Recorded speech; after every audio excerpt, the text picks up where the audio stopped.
Yeah, I did watch Impact. Brian, did you join me or no? No, I did not. Oh, look at that. You missed a pretty good show, I thought. The biggest problem I had with it is I don't remember, and I could have been just, I could have missed it with all the excitement happening after the Super Bowl, but I did not see Maxel during the show, or Maxel. What is his name? I believe his name is Maxel. Maxe. So they named him after the old school blank CDs and cassettes. That's Maxwell. Oh, okay. Sorry. That's a big difference, apparently. I apologize. Okay, so I don't remember seeing him on the show, which is quite disappointing because he is my favorite character. Baby Hardy Brand, at Baby Hardy Brand on Twitter. Maybe after they heard that a UFC fighter was ready to kick young Maxwell's ass, they were like, let's get this guy off television. No, his character is, he's very deceiving. He's very, very tough to enjoy as a nice person, the guy had a freaking hammer in his baby, his diaper bag. So that's pretty rough. But anyways, we have Impact from last Tuesday. Okay. So it's the February 2nd edition of Impact 2016. Opens up with, of course, Matt Hardy, Big Money Matt, Reby Sky, and Tyrus coming out to recap the Matt Hardy heel turn from a few weeks ago. They are joined very quickly by Eric Young and Bram, in which they recap Jeff Hardy being pile-driven off of the apron through a table by Eric Young, the best pile driver in the business, although it's not really saying much at this point since it's outlawed in a lot of places. So EY comes out, says he has no problem with Matt. Actually, he likes what he's been doing. He's never had a problem with him. But Matt's the world champion, and the world title should go through Eric Young, who's also the King of the Mountain champion. So this guy is a gold digger. Kurt Angle's music hits, and out he comes, followed by Beer Money. For some reason, Crazy Steve, and Abyss then come out, and a giant brawl ensues. The Wolves run down to the ring, and after this is all dissolved, it leads to a Beer Money and the Wolves versus Decay, which is Crazy Steve and Abyss, and Eric Young and Bram in a 4-way hardcore match later on for the show. Cool. Yeah, pretty much standard opening segment. It was like every SmackDown from a few years ago, just missing Teddy Long to come out and make this tag team match official for later in the evening. You know what I think I'm going to do is I'm going to wait until they have moved out of wherever they are taping right now, because it's just so depressing. Next week. Yeah, so next week I'll start watching, and then I can watch and compare it to ROH when they have their new lighting rig, and then it will be a fair comparison. How about that? If that's what you want to tell yourself, Brian, if that's how you can sleep at night, go The for real it. reason I didn't watch the show this week is because we had to move your show up because I'm going to Raw, so I didn't have time to watch it. Okay. That's really why. I believe you. Because I put it off as long as I can, till like Monday morning. Did you watch the Super Bowl last night? Oh, hell no. Hell no. You missed a good game. 111 million viewers. That's it? 111 million viewers. Yeah, that's what Impact is projected to get on Pop every week, right? Oh, yeah? Pretty close. It is amazing. Their replays, I don't know what the replay number is, but let's just say it's 111,000. Think about that. 111,000 for Impact, 111 million for the Super Bowl. Well, they're averaging around 500,000 viewers if you about 400. Put the two shows together. Well, no, it was like they were over 300 last week, right? Slightly over, and then 100,000 on the replay, so 425 or something like that, which is actually I don't know. It's better than I thought, I guess. I mean, the first few weeks last week they did 295 and 112. So I was right. The replay did almost, what would that be, 1% of the Super Bowl? Yeah. Wow. Huh. Yeah. Anyways, so then they cut to a recap of the Feast or Fired Revelation ceremony last week. Drew Galloway says he feels like he won the lottery. He didn't, by the way. Tyrus interrupts him. If he won the lottery, he shouldn't be hanging out backstage at TNA in Bethlehem looking for a title shot. So Tyrus interrupts him, cuts a promo, tells Drew, get rid of the briefcase because you may think it's a lottery ticket, but really it's just putting a big target on your chest. And Next, we come back. Out comes Lashley, sporting a hideous, absolutely hideous red headband. And he's wearing a white shirt that looks like a 90s comic book cover with like an affliction design of him on the side. It just looks awful. Honestly, it looks really bad. The guy needs a fashion makeover. Maybe we can get Rico to come back and be his fashion consultant. But this leads to Lashley versus Aiden O'Shea, who may or may not be Jay Bradley. He is. Oh, he is. But he may or may not be an Irishman. I don't think he is. He's an Irishman from Chicago. Yes. He gets to jump on Lashley, beats him up for a little bit, and outwalks Raquel, who is Gabby from Tough Enough, who we've seen the past few weeks, shadowing Lashley. And Lashley decides to clothesline Aiden O'Shea over the top, follow him out, and Raquel gets in his way, allowing Aiden O'Shea to punch Lashley, take over the match for a few brief seconds before Lashley hits a big delayed vertical suplex, a spear, and wins. Then Raquel gets in the ring and says she can bring Bobby pain or pleasure. And I'm like, hey, wow. bring me the pleasure over here.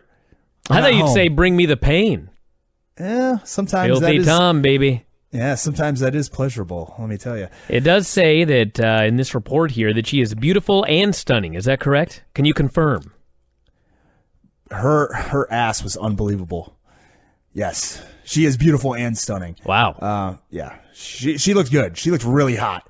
And I don't like Brazilians, so I like the wax. But that's I was gonna say. Yeah. So this match was no good. Terrible. It wasn't even just a match. It was bad, really bad. So we cut to an EC3 promo about a promo for later on. So they showed a promo of EC3 preparing for a later promo. Very nice. It's like Inception.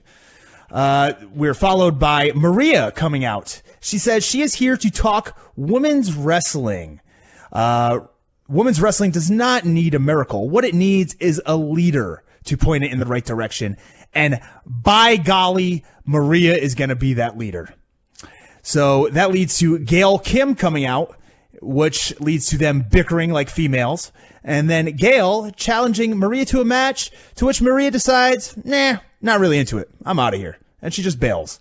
So pretty much a nothing segment. I guess this is going to lead to Maria being involved in the women's division or the knockouts division in somewhat. That's fine with me. The more Maria we get on TV, the better off, I think. Okay, hold on a minute. So I'm watching this Impact show right now, the February 2nd show, and there's Gabby right there. I had to do this as soon as you mentioned that she had an incredible ass, just for journalistic purposes. And I'm not disputing you, but they put her in a skirt. They did, but when she turns to the side, Brian. I know, but what do you want? I could put a dinner plate on that. How about tight pants? Maybe. Shorts? They don't need to be that tight when the dress is looking like that. Dude, I just remember when they had Brooke Adams, who her ass won contests. I'm not even making that up. She did ass contests, and she would win, and they hire her, and then they cover up her ass. Yeah. Why? I don't know. Besides the obvious, now they get another one, and they've covered up her ass. Get with the picture, Impact. Come on. She's only been on TV a few weeks. I'm sure we'll see more. Maybe she's a prude. What are they? Maybe she decided, like, you know what? This business needs to be classed up a little bit. I'm going to start dressing really nice. I'm not going to give in to this misogynistic bullshit. Well, it appears that's what they've done with Maria as well. She's coming out here in a not nearly as skimpy an outfit as she used to wear in Ring of Honor. Or maybe New Japan. Yeah, maybe TNA's going PG. Is that possible? I don't know. I don't think it matters. All right, let's continue on. Is there anybody over the age of... Is anybody watching the station? I guess. I don't know. 500,000 people. So actually, their average viewer age has dropped since they went to Pop TV, so that's positive. It's no longer only 50 and up. Yeah, it's probably because a lot of youngsters are tuning in to see Maxwell. That might be what it is, lowering the average. Yeah, a lot of his age group is really into him. I hadn't thought of that. Next up, we have this hardcore war match, which is essentially a hardcore war games without the cage. So it's Beer Money and the Wolves who are buddying up backstage and then arguing about the tag team titles in the same segment against Crazy Steve, Abyss, and EY and Bram. So we have Davey Richards and Crazy Steve first. Davey out with a chair. So each person gets to bring one weapon in. So Davey starts off with a chair.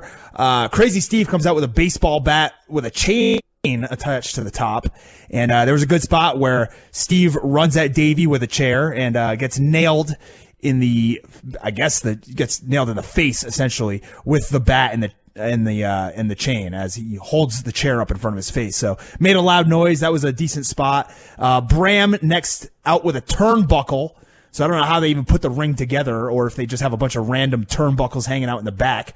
But Bram came out with a turnbuckle, led to some double teaming of Davey Richards until James Storm, I almost said Lance Storm, James Storm comes out with a beer keg.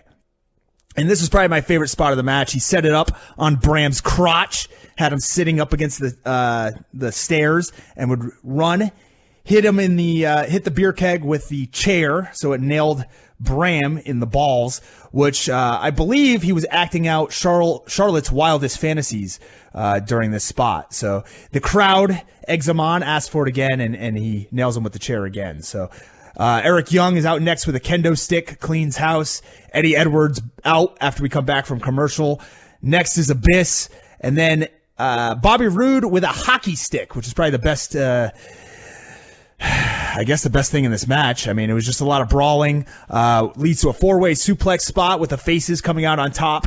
And then all four faces decide we're going to do a beer money chant, and we're going to screw it up like twice. So they try to get this beer money chant down. As they're playing around with each other, Abyss just gets up and beats the crap out of all of them. So the baby faces look like complete morons here. Eventually, Crazy Steve nails Davey in the eyes with some mist. Abyss hits him with the belt, and the Decay gets the win for their team, which would seem like it was leading to a Wolves versus Decay tag team match, which we may get, but I'm not sure because, spoiler alert, Davey Richards isn't going to be wrestling for a while. Well, they taped a lot of stuff. I don't actually know either. I don't know the spoilers, but they did tape in advance. Mm-hmm. So Drew Galloway. Well, I'm sorry, I screwed this up on my notes. We have Angle and Drew Galloway talking, and they agree that they will meet again down the road for the world title, as tonight we'll have Kurt Angle versus Matt Hardy in the main event. When we come back from commercial, we have Tyrus taking on Drew Galloway. Pretty much Tyrus beats Drew up the whole match until the comeback. As Drew's making his comeback, the lights go out, and appears on the stage is Maria. What appears on the stage is Maria. Maria tells Drew Galloway that his miracle begins now. And the lights come back on. Michael Bennett, of course, is in the ring, nails Drew Galloway with the briefcase, which marked it up pretty good. And that leads to the DQ. Bennett cuts a promo, says that he is the miracle that TNA needs in his nice Armando Alejandro Estrada designer suit. And then that segment is over. Well, I got to say that he is right that TNA needs a miracle, but he is wrong. It is not him. What is it then? Influx of cash, new network, crazy rich guy with a lot of money that owns a network signing them. All of these I would classify as miracles. Or if all of a sudden 2 million people were watching out of nowhere, that would be a miracle. That would be a miracle. I don't know if that's going to happen. Maybe we can bump up their viewership based on these reviews, or perhaps we are actually leading to a decline. You know, we have been reviewing them, and the numbers have slowly gone up and then down a little bit. But maybe it is all you, Tom. Maybe you're the miracle. It's a good point. I did have my hands on Maria about a year ago, so perhaps I absorbed, or maybe through osmosis. You'll never forget it, will you? Man. I'll make sure nobody ever forgets it. Sometimes I forget, but anyways, we have Kurt Angle backstage, who is interrupted by Bobby Lashley, and they have kind of like a little condescending argument. And Lashley says, "Look, I hope you win the belt tonight so that I can beat you for the title in the UK when we have your match on your retirement tour, because it will be about a year ago that you beat me for the title in the UK. So long-term booking being brought up here backstage by Bobby Lashley on TNA Impact. Look at that. Cool. Impressed? Yeah. No. Oh. Well, it's better than what the WWE does. Every time you do these reviews, I'm not going to say it. Go ahead. What? Go ahead, Brian. I was just going to say, it's not you. It's just like every time you do one of these reviews, it sounds like there's 10,000 segments on every show. I'll tell you how many there were right now. There's 1, 2, 3, 4, 5, 6, 7, 8, 9, 10, 11, 12. 12 segments in a 2-hour show. Yeah, and I may have missed a few because there's they have these little backstage vignettes where nothing really happens. Yes, so we're talking 15 or 16 segments in a 2-hour show. Yeah, there's a few that I cut out. So, the next segment we have is Tigre Uno, who has been X Division champion for a long time, and is referred to by Josh Matthews as the greatest cruiserweight. Oh wait, hold on, it wasn't Tigre Uno. Okay, I'm sorry. Gregory Shane Helms is going to be facing Tigre Uno. And as he comes out, Josh calls him the greatest cruiserweight of all time. Now, I really like Shane Helms, but he is not the greatest cruiserweight of all time. No. Thoughts? He's not. No, he can't be, right? I mean, he's better than Dean Malenko. I like the guy. He's no Dean Malenko. And that's just, I'm just throwing a name out there. I mean, there's a million cruiserweights, but since I always praise Dean Malenko. The opening match on Nitro tomorrow will be Dean Malenko versus Eddie Guerrero. Oh, wow. Yeah. To be followed up by the amazing Conan versus Bobby Eaton match, which is one of my favorites of all time, I must say. Does Bobby Eaton slam anybody on the Conan's head in that match? It's a singles match. It lasts about 3 minutes, and they are not on the same page at all the whole time. Man. Conan, I think Conan did you'll see it when you watch it, but I think Conan did 2 moves 3 times in a row. He just ran at him, did the drop kick, threw him in the corner, did a drop kick, hit another drop kick, did the rolling clothesline out of the corner when Bobby Eaton wasn't expecting it, threw him into the ropes, did it again, and then may have pinned him after that. It was bad, really bad. But I digress because this match wasn't bad, but it didn't do much for me. We have Shane Helms come out, who's twice the size of Tigre Uno, and he says, look, last week when I asked you if you're ready to defend that belt for the last time, and you said yes, I didn't say it was against me. I'm going to introduce a man who I have mentored and trained for years and who has gone straight to the Daniel Bryan School of Wrestling and fashion and hairstyles and basically just copied all of his moves, Trevor Lee. So Trevor Lee comes out. It's basically a glorified squash with Lee getting most of the offense. Tigre Uno hits a few roll-ups and the such, but Lee wins with a fisherman's buster, rolls over into a cradle. And I will have to say, this crowd was possibly the most unenthused I've ever seen for a title change in my life. Wow. Yeah, they didn't seem to be into Trevor Lee. So perhaps something can be done with him. I'm sure the fans are looking for him to, bring some excitement and get the crowd chanting, sure, sure, sure.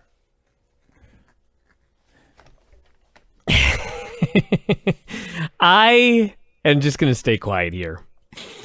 All right, EC3, we have an EC3 interview where he recaps the last week, says, I swear to God, Brian, this was his words. He said he was a piece of shit in the past. Wow. He said that. They bleeped it out, but he goes, yeah, I was a piece of shit in the past. Man. Yeah, I was rich. I did a lot of things wrong. He says he is addicted to winning, okay, and he wishes he could bottle it up and sell it on the black market, but he can't. But that's why he did such dastardly things. Why would he sell winning on the black market? Wouldn't you want to keep it for yourself? Yeah, I would think so. Huh. I mean, unless you just want everybody to win. Maybe he's a socialist. Hey, it could be. It's possible.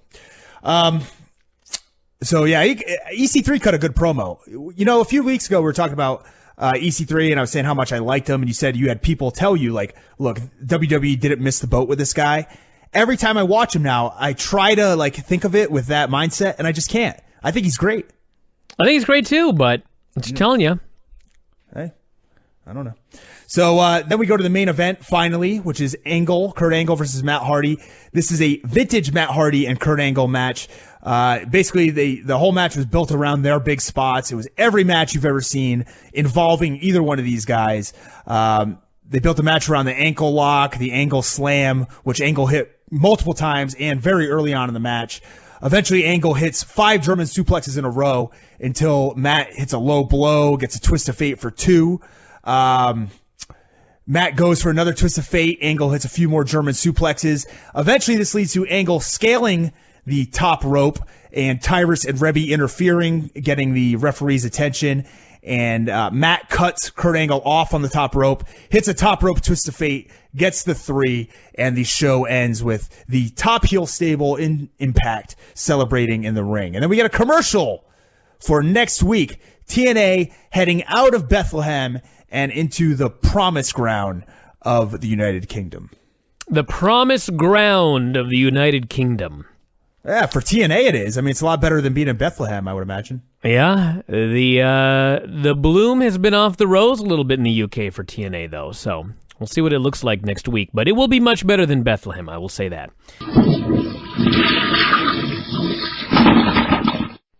Let's do this Impact report. All right. A good show. Fun to watch, I would say. So, Impact from, I believe it was, 2/9? February 9th, 2016. The show opens up with Matt Hardy coming out with Reby, Tyrus, and of course, my buddy, Maxwell, who is, in fact, named after the old cassettes. You're right. I was wrong. Yep. Chalk it up. First time ever. As they're coming out, the camera pans to someone in the crowd who is holding a Matt Makes Me Hardy sign. And I went back and forth like 3 times trying to figure out if they were going to show the person who was holding this sign. I want to know if I guess it would have to be a man, right? I was going to say if it was a man or a woman, but, well, how is a woman going to be hard? She didn't say Hardy? That. She said Hardy. Yeah.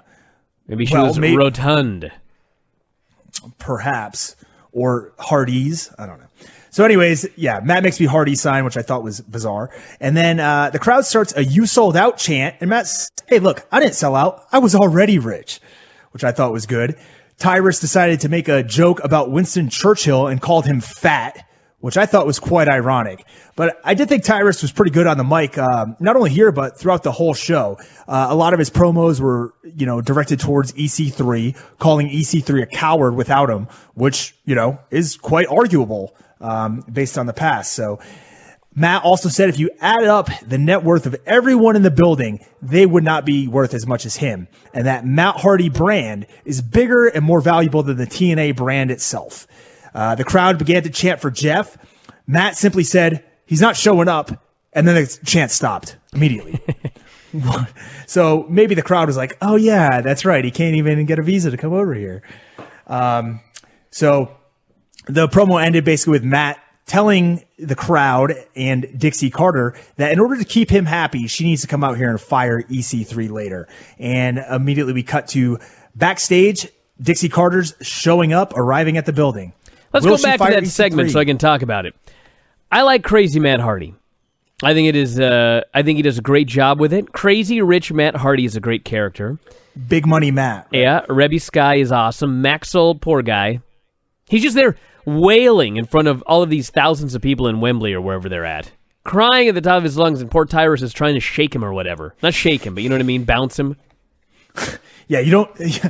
That shows what you know about fatherhood. Yeah. You don't shake a baby. Thank God she's not here yet. But yeah, I like everyone's character here. And it got better as we went on. Yep.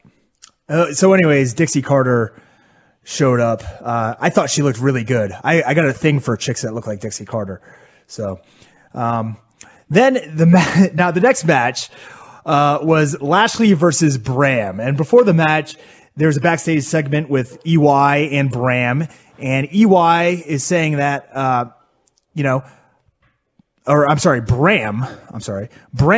was saying that Eric Young pile driving Matt Hardy and ending his career has inspired him to end Lashley's career. So they have the match. It was nothing special. The biggest thing from this match that I can take away was in commentary, Josh said that Lashley weighed 275. And then he said Bram weighed 215. And I looked at them, and I weigh 215. Josh and is a numbskull. they looked the same fucking size. So I don't care what paper he had in front of him that said Lashley was 275 and Bram was 215, but you've got to be able to think on your feet a little bit better than that. Nope. So he's unable to. Strangely enough, Bram has the clean win. Hits the Impaler DDT, has the clean win, doesn't go for the cover. Eric Young jumps up on the apron and is telling him he wants to hit Lashley with the King of the Mountain title. I'm going to bash him in the head. Let's hurt him. So, of course, anybody could predict exactly what was going to happen. Eric Young runs at him, and Lashley moves at the last second. And Eric Young, I'm not even sure if he grazed Bram. And he didn't even try. It was like the worst belt shot I've ever seen. But Lashley comes back, spears Eric Young, spears Bram a la Charlotte, and gets the 1, 2, 3. It's fine. Typical idiot baby faces, but they got theirs in the end. Now, why the man was allowed to get in the ring with the championship belt and go to hit a man and the ref did not call it disqualification, even when he hit the other guy, I don't know. Well, how many times has Public Enemy This ain't 1996 WCW. This is 2016, dude. There's rules. Okay. In my sure opinion. there are. I don't know what they are, but what's your dog up to over there? Oh, he's going nuts. He's locked outside. Sorry. So you'll have to get that in post. Post. Keep going. Yeah. So backstage we have Reby there assuring Matt that Dixie would fire EC3. And Matt's very, very worried about the return of EC3 tonight. But Tyrus promises to have it under control. And while he's doing so, he introduces Matt's security team, okay, which consisted of Manchester's finest geeks. There was like one kind of bigger guy and then one guy who was, I don't know, like 150 pounds. What's also weird is that later on, these are supposed to be Matt's personal security team, but they were helping somebody else out later in the show. So these weren't personal security. So do you copy and paste the Observer report and then add in your own commentary at the end of each segment? Sometimes. I was just wondering. Why? That's word for word what was in the report right there. It sure as shit didn't say, introduce Matt's security team of Manchester's finest geeks. No, it did not say that. You added that. That's why I asked. Yes, I did. Okay. How about this next one? You got the report up there? Oh, yeah, I'm looking right at it. Okay, so Kurt Angle comes down to the ring to a huge pop. Yes. Thank you, Angle chants fill the arena as Kurt talks about his time in TNA. I would never write like that. So he talks about his farewell tour. He's interrupted by Maria Kanellis. What the hell's with the music when she's talking? It's like Disney on Ice. Oh, I was just going to talk about how I actually liked it. Really? Because, yeah, so she comes out and she starts talking to Kurt and she says, like, look, Kurt, I could tell you're manufacturing your comments, but it's the way that she talks, like her cadence and inflection while the music is continuing on. I thought it's actually good. You know, it's different. The music's not horrendous. It's easy back. It's like elevator music. So you could talk over that. Obviously, this is all a setup for the Miracle, Mike Bennett, to come out. He comes out in a shirt straight from the clearance rack at Marshall's, I think, and starts getting into an argument with Kurt, tells him, you know, you've done a lot of great things, but there's, you know, a mere mortal, a mere man wouldn't be able to do the things that you've done. It's going to take a miracle. So he's, I guess, looking to be the next evolution of Kurt Angle. But Kurt eventually has enough of that, hits him once with a clothesline, which apparently floors Mike Bennett. So he did not have his guard up, and that was the end of the segment. Got to say, Mike Bennett's look is a million times improved from this time last year. I still don't know why he's the Miracle. It's a mystery to me. I don't think anybody knows. I'm going to ask him tomorrow. He's going to be on the show. Oh, will he? I'll be listening to that then. I just followed him on Twitter yesterday. Wow. I followed all the Kingdom on Twitter yesterday. Man. Somebody made a reference to Finn holding up 4 fingers like it was a 4 horsemen. I said, I'm pretty sure he was trying to do the Kingdom sign. Crazy. Anyways, yeah. Not as crazy as so what's coming Steve next? Or whatever. So we go to backstage, and Bobby Roode is there. And he's stopping James Storm from going into the locker room, because he's got a surprise for him. So whatever. They talk a little bit, and it's the return of the Boozer Cruiser, which is basically just a cooler with wheels. Right? Yeah, that's exactly what it is. Yeah. Okay. So it's a cooler with wheels. I didn't know why this was such a big deal. I was not a big fan of Beer Money in their heyday. I wasn't really paying attention to TNA. So is there something else behind this that I should know about? I don't think so. They're just Beer Money, and so it was clever. All right. Was it? No. No. Okay. So the next match is the X Division title, and it's between Trevor Lee. So it's a rematch of last week. It's between Trevor Lee and Tigre Uno. Trevor Lee, of course, flanked at his side by Gregory Shane Helms. So is there a reason why we have to use his full name? I don't know. I don't know. Okay.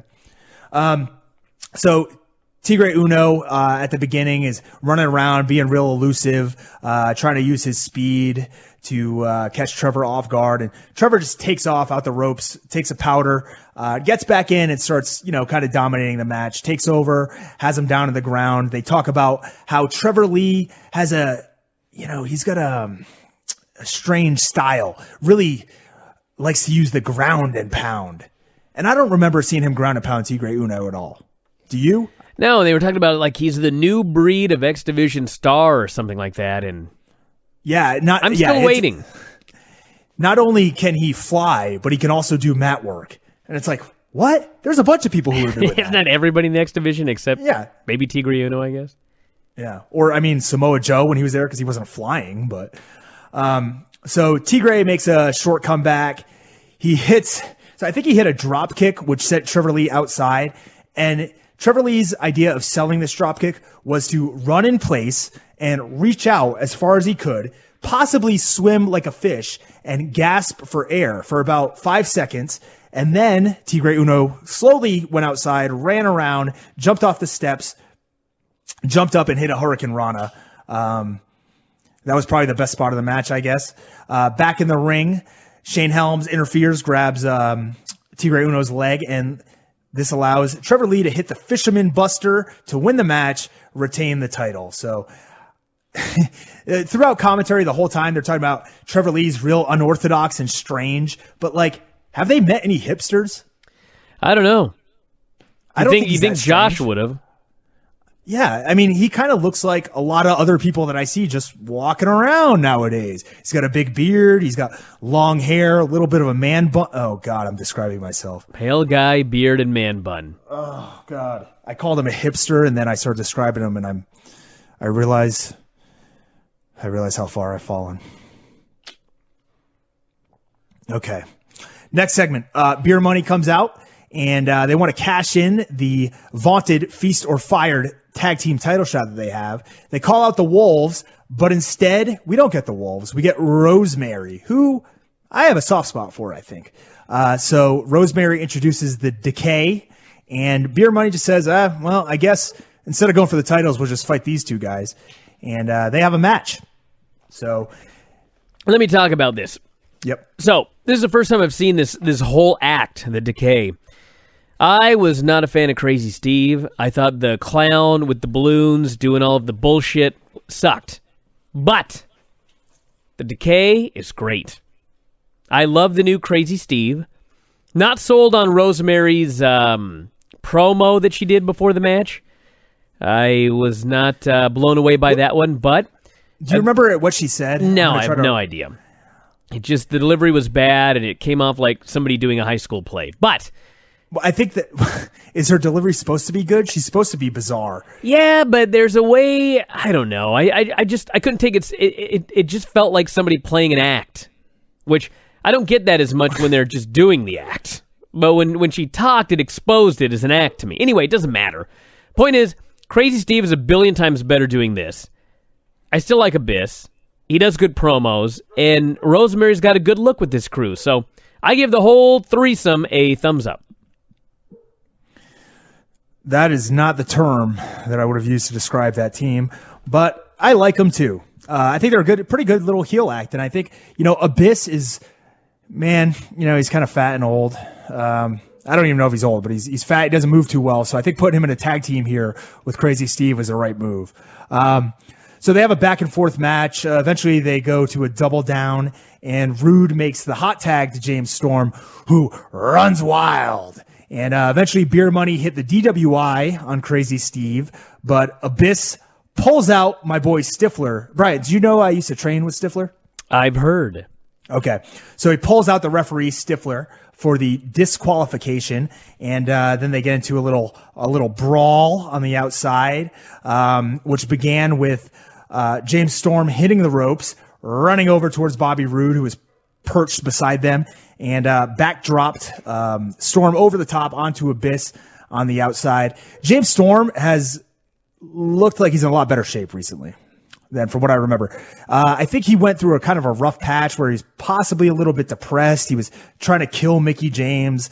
I think he just kind of let himself go. But it seems as if he's got his life back on track here, and his physical talents are catching up. So eventually Rosemary distracts Bobby Roode. He gets beat up by Crazy Steve. Abyss pulls out Janice from underneath the ring, but the Wolves run down for the save. And eventually Decay challenges the Wolves to a Monsters Ball match next week. So we're going to have a match between a team who, clear as day was going to lose this match. Great booking here.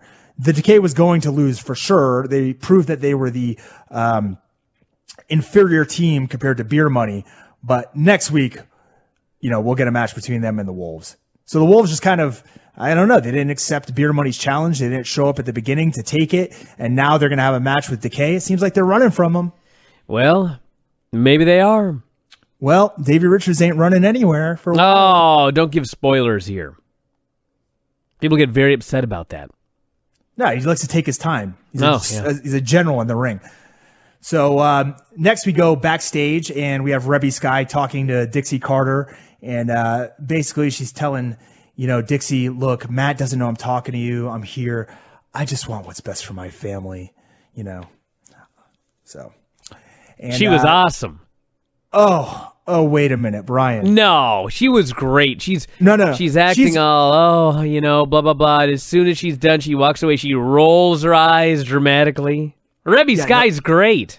Reby Sky's really good, but it reminded me, did you see what the commercial that had, I think it was Madison Rain and maybe one of the other beautiful people, but it ended with them sitting down across from each other with cans of Ready Whip?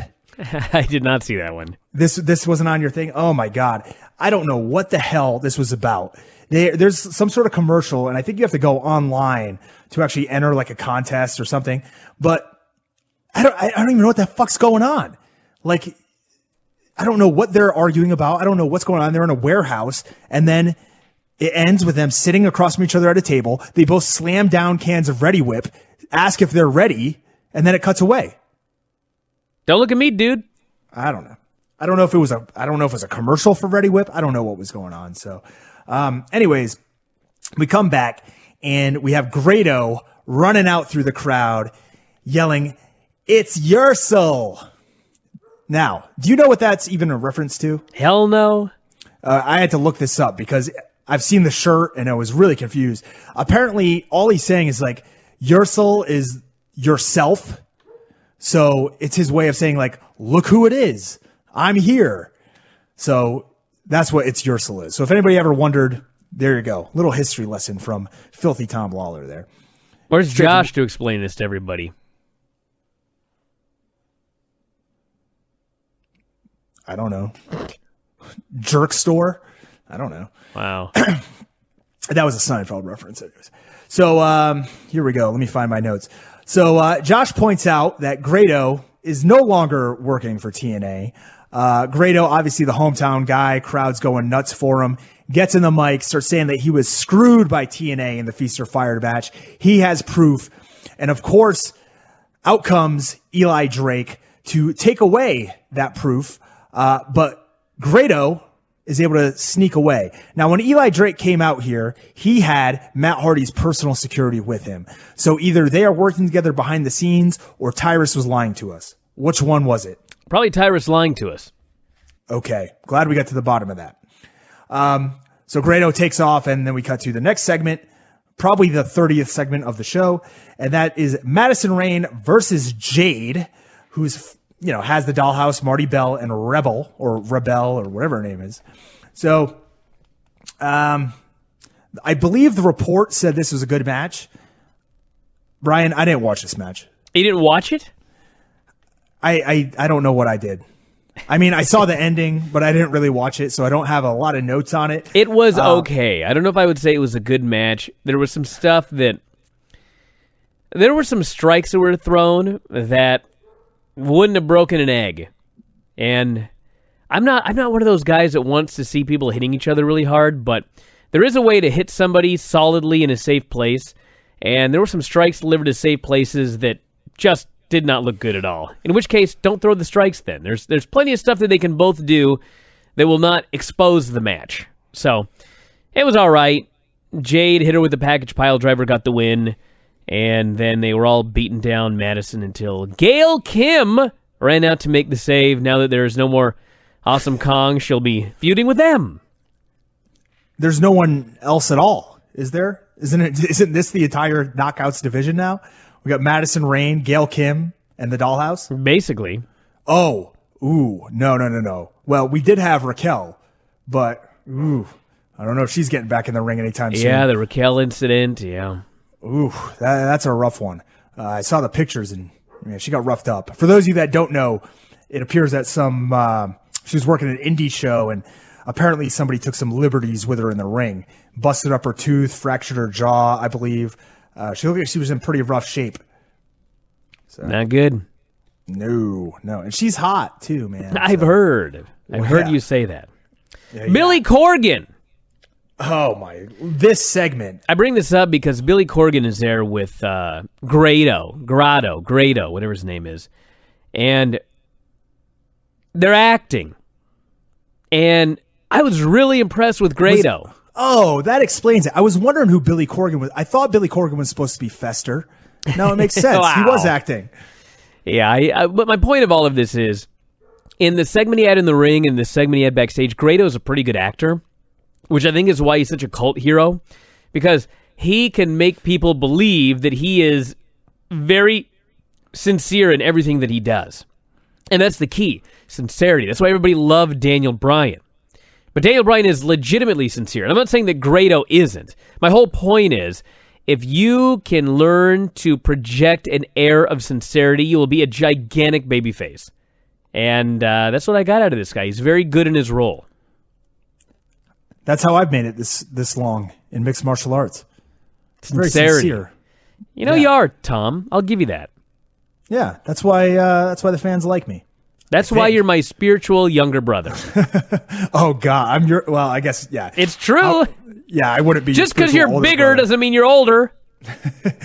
Valid point. Just because you look 10 years older than me doesn't mean you are. Oh, come on. Brian. Don't do that. It's true. That's not very nice. And I'm being sincere right now. So God, we were somewhere the other day. Okay. And Whitney... I didn't shave completely, but I ran the trimmer over it, so I got like a 5 o'clock shadow. And she's like, "Oh my God, you look 12." And she's making fun of me. And we went to eat somewhere, and I swear to God, the waitress comes by and goes, "What would you like, young fella?" She howled. So I'm growing my beard out again. Yesterday, I was picking up some food at this place here in Vegas, and this kid's like, "Oh yeah," he's talking to the person checking him out, and he's like, "Oh, I gotta get a different shirt, and I gotta clean up a little bit, and I gotta shave." And I look at this kid, and it's like he looks like he has like 6 pubes on his chin. Wow. And now he was in the military because I assume he was wearing a shirt from Kuwait. I had like a year on it, so I think he was from the military, and the girl at the checkout just looks at him. She goes, "You don't need to shave." And I was like, "Oh, she got him." Man. Anyways, yeah, had to be there. That was a terrible story. Cut that one. Anyways, we have Billy Corgan and Grado talking. Now, legitimately, I know Billy Corgan made a joke and told Grado to speak English. I couldn't understand a word that Grado said. He was like in hysterics, talking about how he was screwed. I think. I don't really know. Eli Drake shows up and decides to knock Grado out with one punch. And then these personal security guards of Matt Hardy's decided to drag him off. Hey, Brian, stop it for a second. I got to go let these dogs out. I'm going to leave it going. Go let the dogs out, Tom, so everyone can make a good song about it. Ooh, that might not be bad. Okay, hold on. I'll be right back in 1 second. Feel free to, this is the best part of the show, but feel free to talk about it if you want. All right. Well, let's see. What do we have here? The Kurt Angle Farewell Tour. Shut up! Wow. You better not talk to Finn like that. What's your deal? Come on. Let's go. Man. This is not right. I'm calling pause. All right. Well, I hope you got your aggression out, dude. Yeah, I had to let Mr. 305 in the house. Man. Pitbull. So this Kurt Angle Drew Galloway match. Oh, yeah, this was a really, really good match. They had a really good match. Let me give you my thoughts real quick. They had a really good match. Kurt Angle ends up bleeding. Drew Galloway puts him in some wacky lucha submission. Kurt Angle's struggling.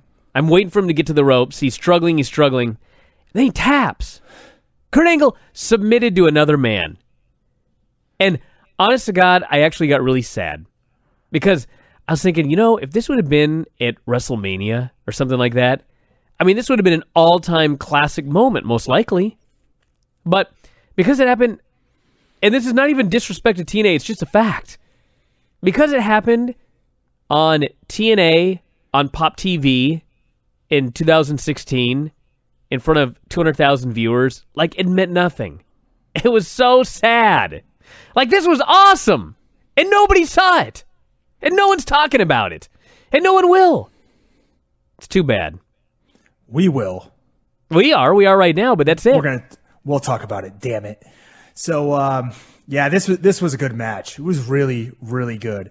A lot of it began with, Drew Galloway dominating Angle. Obviously, like most Kurt Angle matches, built around suplexes, the ankle lock, the Olympic slam or the Angle slam, whatever it is. So there was a spot here where Drew was winning the fight, right? And beats down Kurt a little bit. And they're outside, and Kurt Angle hits him with an angle slam onto the steel steps, which sounds like the scariest damn thing you could do, but somehow he made it safe. Because he's awesome. He really is. So the crowd started a TNA chant. I think Mr. St. Laurent may have been there. And they go back into the ring and go through some stuff. Drew hit what could only be described as a reverse Alabama slam. So I thought, okay, because the Pope described it as a reverse Alabama jam. And I assure you that is not what that was. Drew Galloway did not jump off the top rope and do a reverse upside down leg drop or whatever the hell a reverse Alabama jam would be. What would that even look like? I can't even imagine. It would be if you sat on your ass and suddenly were able to propel yourself up onto the top rope. That would be pretty damn cool. Could the karate fighters do that? No. Oof. Well, oh well. So there's some other cool spots. Drew went up top and he hit what I think was like a white noise, or they called it a Celtic cross, off the top rope for a 2 count. Angle gets up, hits him with a suplex. Galloway returns with a Claymore kick out of nowhere, only gets a 2 count. Again, Mr. St. Laurent must have been there getting the crowd going. Starts some "This is awesome" chants. Galloway goes up top for the Claymore kick, misses it. Angle follows up with some rolling German suplexes and Angle slam. He goes up top and hits what I cannot refer to as a big splash for a 2 count. It was a small splash. He kind of just tipped over. It was like Humpty Dumpty falling off the top rope. So Angle then locks on the ankle lock. Galloway reverses it and throws him into the post. Claymore kick for another 2. This is where Angle starts bleeding from the mouth. I looked for about, 10 or 15 minutes online to actually try to find out the name of this move, but I couldn't come up with anything. It's the crossface where you dip your head underneath the guy's near arm. So it's a variation of the crossface, which Angle originally gets out of, reverses into an ankle lock, but Galloway fights out of that, reverses it into the crossface again, and like you said, Angle taps. Great. So Awesome match. I thought so. I gave my thoughts earlier. I have nothing more to add. It was excellent. It's too bad it's Pop TV. Even Spike, this probably would have gotten more traction, but even then, probably not a lot more. Do we know what is Pop TV getting a better share now or when they were the TV Guide Network? Because I remember watching the TV Guide Network a lot back in the day. I don't know. I would presume it was better now. All right. So next, the main event segment, which this really kind of bothers me. I think the Kurt Angle Galloway match. Well, I mean, it's not like you missed a lot, but the Angle and Galloway match should have been the last thing on the show.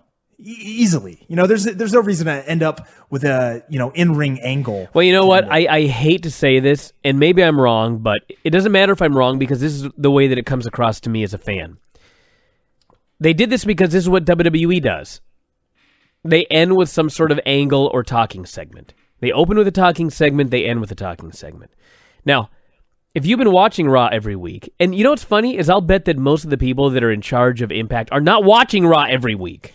But if they did, they would not be trying to copy Raw, because Raw sucks most of the time. So, to open up with a talking segment, which they did here, and close with another talking segment, when they could have closed with it's not even like it was just a great match. It was a great match with a pretty historic finish, quite frankly. He put the guy over clean in the middle in a great match via submission. He tapped out clean. In the guy's why the fuck did that not? Yeah, why did that not end the show? I don't know. Because they had to shoot at this goofy angle, whatever it was. Well, listen, if they were really copying WWE, Galloway would have gotten squashed here in his home place, his home continent. That's right. Whatever it is. All right. So the final segment was Matt. We have Matt Hardy, Reby, and Tyrus in the ring. I don't think Maxa was there. Didn't see him. Perhaps he was in the back burning a CD or something. So Dixie Carter comes out to the ring wearing, I believe she was wearing a giant Indian wind charmer. I'm not really sure. That's what it looked like to me. Matt demands that Dixie fire EC3, keeps referring to him as a cancer. So I did my due diligence. I went and checked. His birthday's March 18th, 1983, which makes him a Pisces. So Matt Hardy, you were wrong. EC3 is in fact not a cancer. Rockstar Spud comes out to defend Dixie's honor. Matt says he wants Spud to make Dixie fire EC3. I don't know why he thinks that Spud's going to be able to do that, but Spud ponders it over for a moment. The crowd chants his name, and then he says, no, he will not tell her to do that. And he calls Matt a bitch, which, I don't know, seems kind of uncharacteristic. I don't know. It came out of nowhere. Calls Matt a bitch. Tyrus decides that's enough. He beats down Spud from behind and kind of just sweeps him under the ropes with his foot. This draws the ire of EC3, who is in the back. So EC3's music hits. He comes out full suit, right? He walks out of the ramp in a full suit. He rips off his top shirt, and then he rips off his next shirt. So what was the point in coming out in the full suit? He didn't know this was going to happen, I bet. He was getting ready to leave, and he heard there was, oh my God, there's a segment after the Matt Hardy or the Kurt Angle match. But then he got so mad that he walked out in the suit and then was like, oh shit. Okay, now I'm mad. So he ripped his shirts off. I don't know. So he rips off his shirts, runs down the personal security that was working for Eli Drake earlier, gets beat up by him.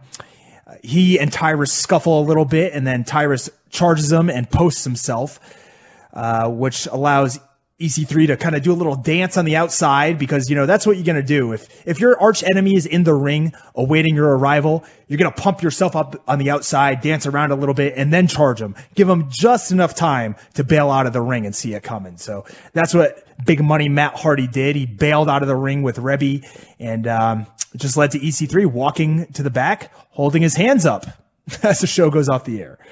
So I really, really liked this show. That was my final note on it.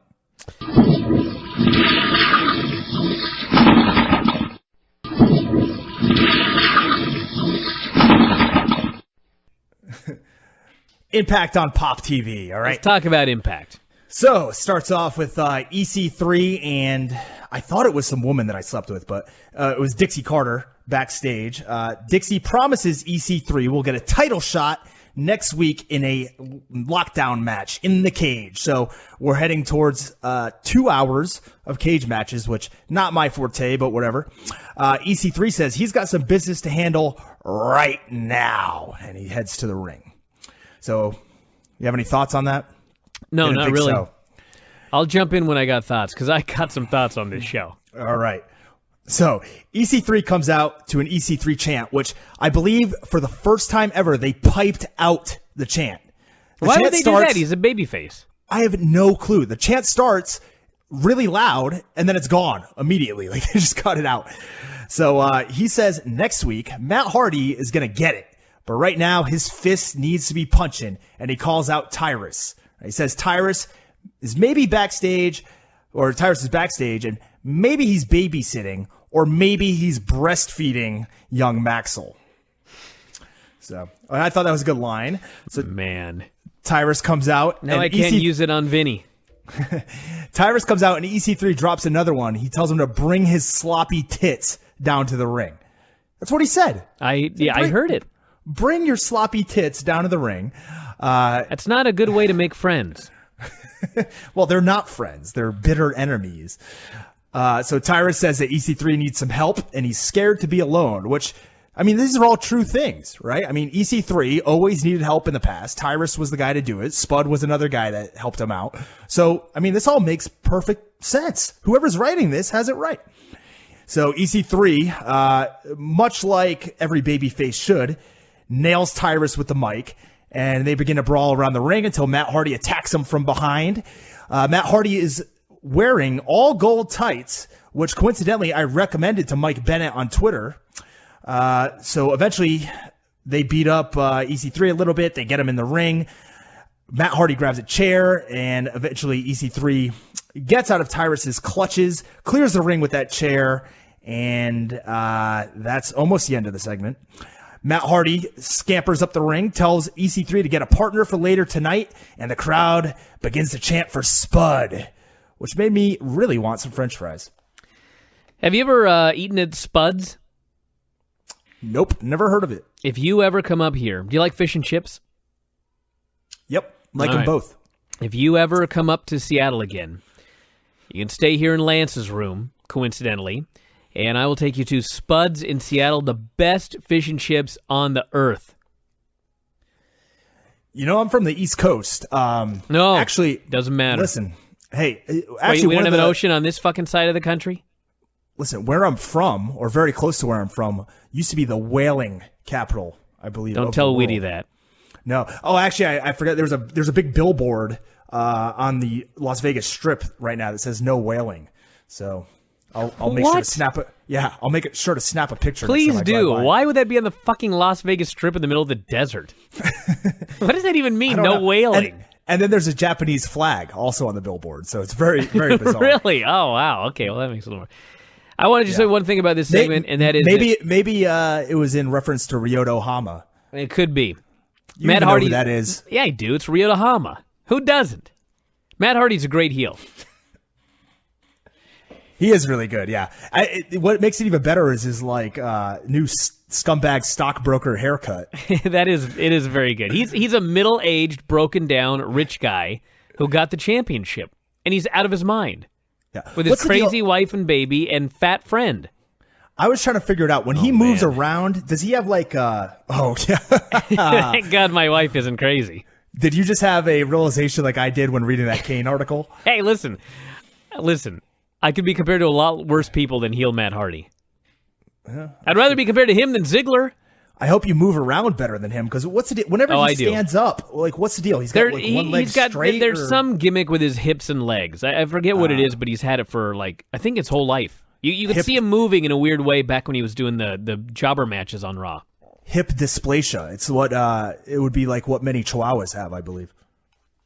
Man. Could be. Okay, so anyways, after this, let's keep going. I swear to God, Brian, there was a fucking commercial for a $50 Buffalo quarter being sold for $9.95. Wow.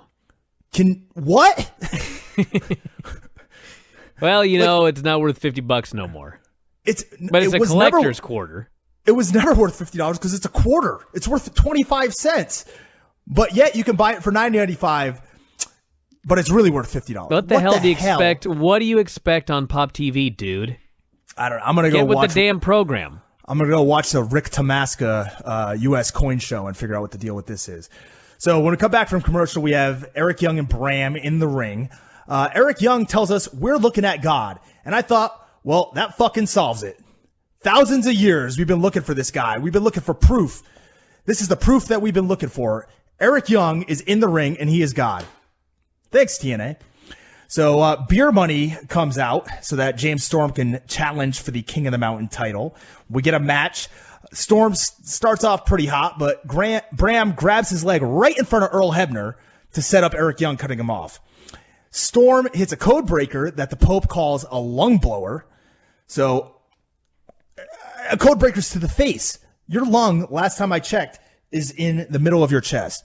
Now, maybe Dad-Ass is somewhere else. I don't know how that all works, and this was not a lung blower. Storm sets up a super kick, but Bram and Eric Rude are in the ring fighting. Josh Matthews says, this is a great job by Hebner because there's been no interference. What, except for the very beginning of the match when Bram grabbed his leg right in front of you? So they all end up brawling outside in the crowd for a double count out. And as I'm watching this, the best thing about this, I thought, was that the crowd looked like it was pretty packed and was pretty into it. So either there was a decent-sized crowd there in Manchester. Obviously, the crowds are bigger than in the U.S., it seems. Or TNA's got some really, really good camera work. I think that Eric Young does great promos. There's a lot of guys in this company that do great promos. Matt Hardy does. Eric Young does. I love Abyss promos. Thought Eric Young was very good here. Yeah, I like Eric Young. Okay.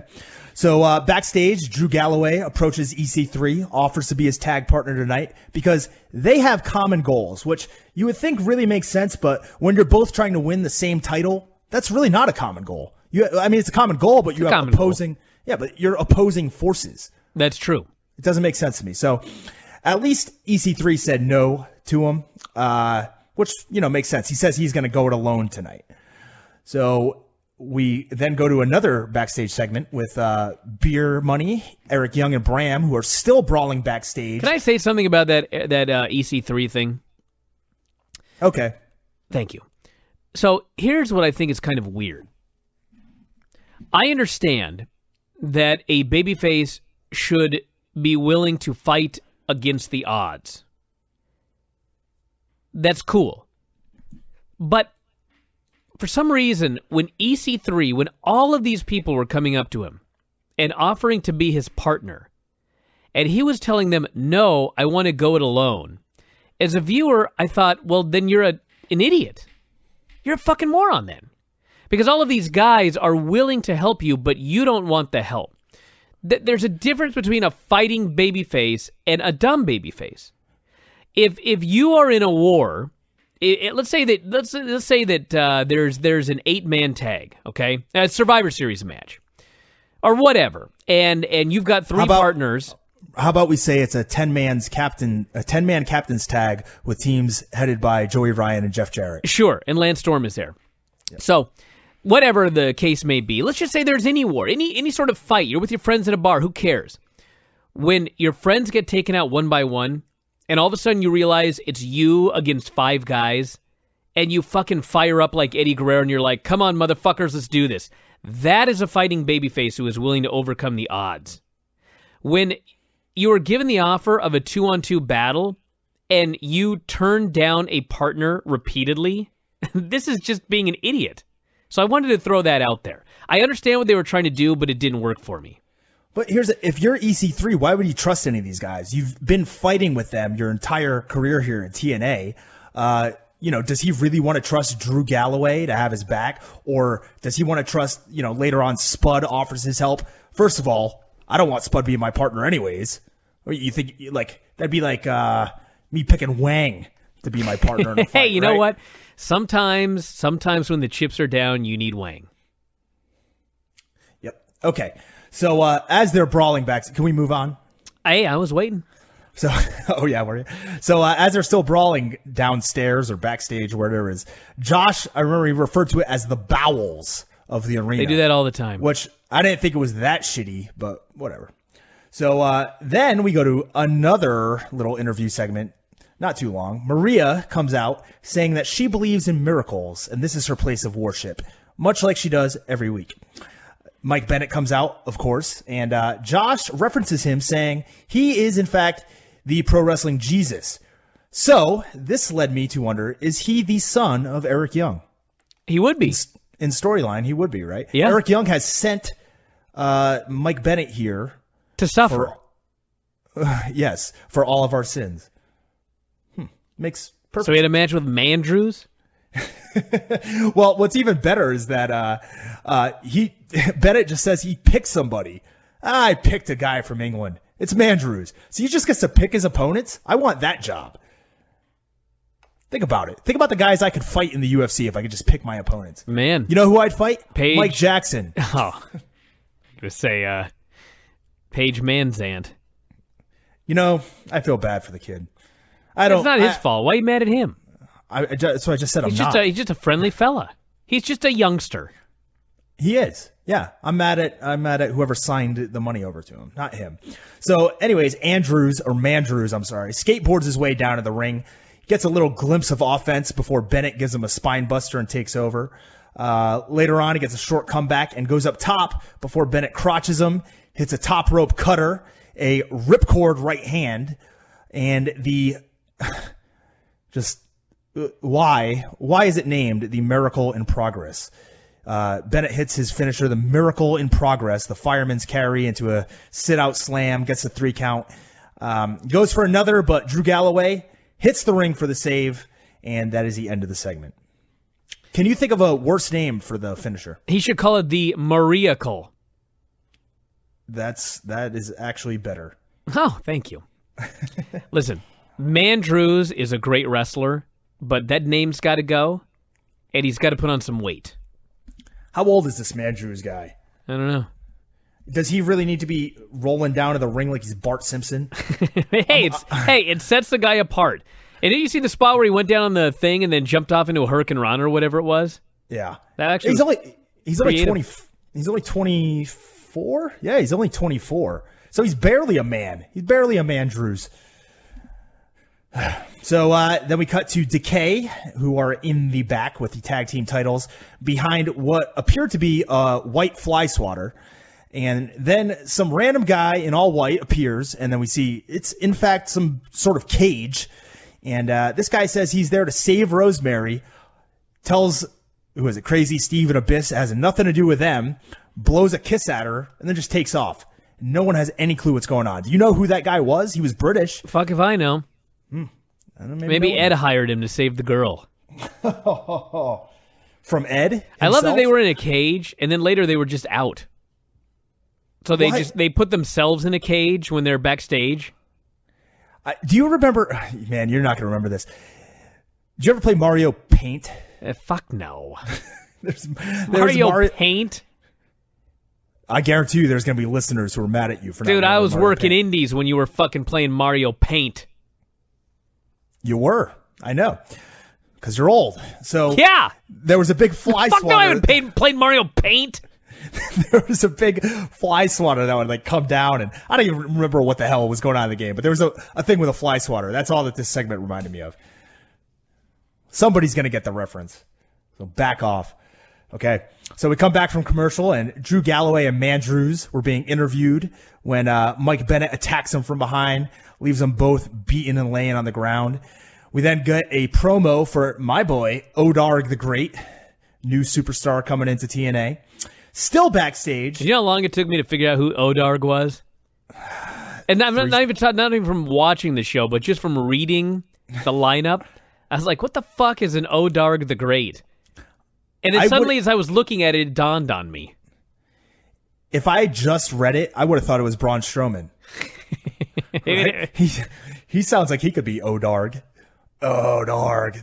There's a really good picture on Twitter, too, that had the lineup for Fastlane with the Titans versus the Wyatt family, but they had Braun Strowman's head on everybody. I'll send it to you. Oh, awesome. Cool. So, yeah, it's pretty funny. So we got a promo for him, whatever. Still backstage, Matt Hardy and Tyrus warn Rockstar Spud to stay out of their business. Still backstage. There's too much backstage shit. It's 5 segments in a row. This wasn't backstage, but it's 5 segments in a row of nothing. It reminded me of like eating. I'm at a party and I'm eating like a vegetable tray, so I'm getting full of shit, but none of it has any substance, and I'm not satisfied at all. That's how I felt after watching these 5 promo segments in a row. This one was at least about Kurt Angle wrestling his last match in a few weeks against Lashley. So then we go to the Monsters Ball TNA World Tag Team Championship match with the Wolves versus the Decay. Decay comes down to the ring with the belts, like they're the champs. There's stuff everywhere around the ring. A lot of brawling. They go to commercial. We come back. Both Wolves climb to the top rope. Rosemary decides to spit mist into David Richards' eyes.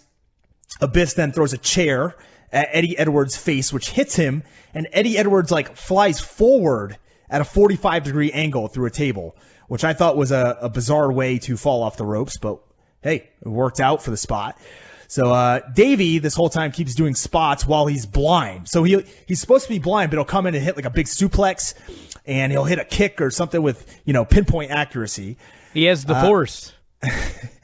He then hits a suicide dive onto Abyss to the outside through a barbed wire board that was against the railing, and this effectively takes Abyss out for the rest of the match.